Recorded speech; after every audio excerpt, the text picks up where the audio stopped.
আমানুত্তাকুল্লাহ হাক্কা তুকাতি ওয়া লা তামুতুন্না ইল্লা ওয়া আনতুম মুসলিমুন। আল্লাহ সুবহানাহু ওয়া তাআলা সূরা আল-ইমরানের 102 নম্বর আয়াতে বলতেছে, হে ঈমানদারগণ, কাদেরকে বলতেছে?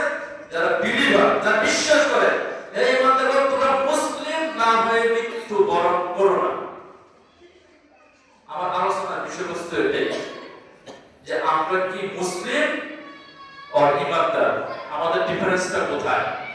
মুসলমান এবং ঈমানদারের পার্থক্যটা কোথায়? একজন মুসলিমের সম্মানটা কোথায়?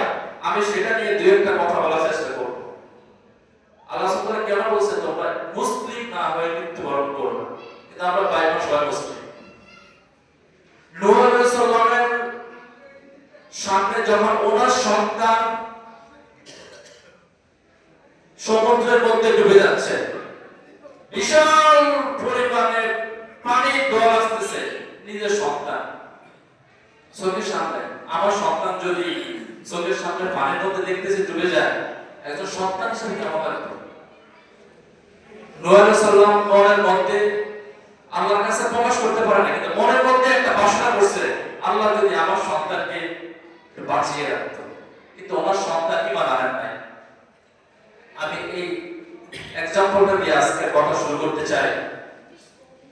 নূহ আলাইহিস সালাম যখন এই ধারণাটা পোষণ করছেন মনের মধ্যে, আল্লাহ সুবহানাহু ওয়া তাআলা সাথে সাথে আসমান থেকে আয়াত নাযিল করেছে। আয়াতটা কি? এখানে অনেক হাফেজ আপনারা জানেন, ওয়ালা ইয়া নূহ ইন্নাহু লাইসা মিন আহলি, হে নূহ, তোমার এই সন্তান তোমার সন্তান না। ইন্নাহু গায়রু আমালিন সালিহ, তার যত আমল আছে সব আমার সামনে বাকি। আল্লাহ সুবহানাহু ওয়া তাআলা বসিয়ে দিয়েছে। কেন বলছে? তুমি যদি ঈমানদার না হও, তোমার পুত্রের সন্তান নিজের সন্তান তোমার সন্তান না, এটা কোনো আল্লাহর কাছে এটা কোনো গুরুত্বই নেই।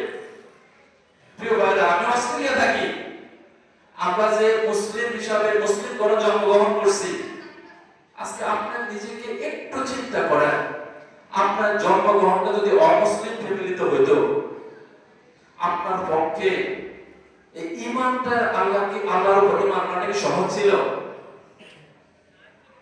অস্ট্রেলিয়াতে আমি একটা ফ্যামিলি মুসলিম গ্রহণ করছে, ঈমান আনার পরে সেই ফ্যামিলি মহিলা তাকে বাসা থেকে বাইরে করে দিয়েছে।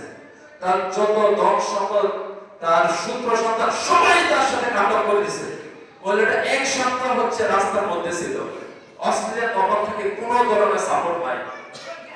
এনি হাউ আমাদের মসজিদটা সন্তান পেয়ে সে ফোন দিছে, ফোন দিয়ে বললো যে আমার এই অবস্থা, আর মুসলিম হওয়ার কারণে আমাকে আসতে হচ্ছে সমাজ থেকে বিতাড়িত, আমার থাকার জায়গা নাই।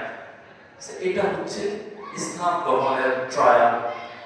আর আমাদের কিন্তু সেই ট্রায়াল যাইতে পারি, অটোমেটিক আমি ইসলাম গ্রহণ করছি। সেই ইসলামের গুরুত্বটা কি আমরা বুঝি? আল্লাহ সুবহানাহু ওয়া তাআলা কি বলতেছে সূরা আল-হাদীদে, সাব্বাহা লিল্লাহি মা ফিস সামাওয়াতি ওয়াল আরদ ওয়া হুয়াল আজিজুল হাকীম, লাহু মুলকুস সামাওয়াতি ওয়া মা ফিল আরদ ইউহয়ী ওয়া ইউমীত ওয়া হুয়া আলা কুল্লি শাইইন কাদির। সৃষ্টি জগতের ইচ এন্ড এভরি ক্রিয়েশন, প্রত্যেকটা সৃষ্টি আল্লাহ সুবহানাহু ওয়া তাআলার প্রশংসায় নিমজ্জিত। আমি এই মুলুকের মালিক, আমি জীবন দেই এবং মৃত্যু দেই, এটা ক্ষমতা একমাত্র আমার। আল্লাহ কুল্লি শাইইন কাদির, আমার ক্ষমতার কাছে কেউ কিছুই না। আপনি চিন্তা করেন, সৃষ্টি জগতের কাছ থেকে আরম্ভ করে ইচ এন্ড এভরিথিং আল্লাহর প্রশংসায় নিমজ্জিত। আর আমরা মানুষ সবাই মন্তব্য করি আলহামদুলিল্লাহি রাব্বিল আলামিন, যে আজকে এই ঈমানের জজবা নিয়ে আপনাদেরকে এই অল্প পরিসর হলো বসার সুযোগটা দিয়েছে।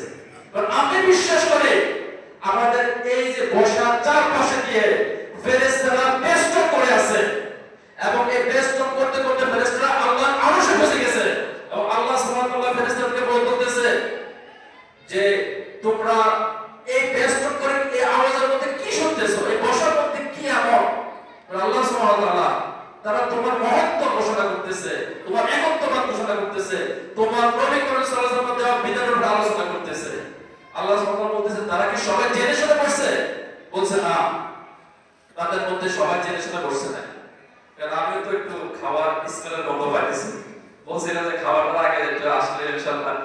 তো যে উদ্দেশ্যে আপনি আসুন, আল্লাহ সুবহানাহু ওয়া তাআলা আপনার সব গুনাহ খাতা মাফ করে দিবে। আমাদেরকে সেটা আমি বিশ্বাস করি, অন্তত যদি নবী করিম সাল্লাল্লাহু আলাইহি ওয়াসাল্লামের সেই হাদিসটা সহিহ এবং আমরা মেনে থাকি। প্রিয় ভাইয়েরা, আপনারা মনে করেন না যে এখানে এসে বসছেন এটা আপনি নিজের চেষ্টা আসতে পারছেন। একমাত্র আল্লাহ রাব্বুল আলামিন আপনাকে এই করোনা রহমত দিয়েছে বলে আপনি এখানে আসতে পারতেছেন। সেজন্য আমরা যতক্ষণ এখানে থাকি মনে মনে আল্লাহকে স্মরণ করি।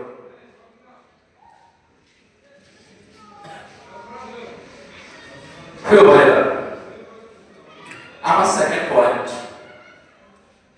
আমরা আল্লাহ সুবহানাহু ওয়া তাআলাকে চিনতে পারছি। আমরা যে আল্লাহ সুবহানাহু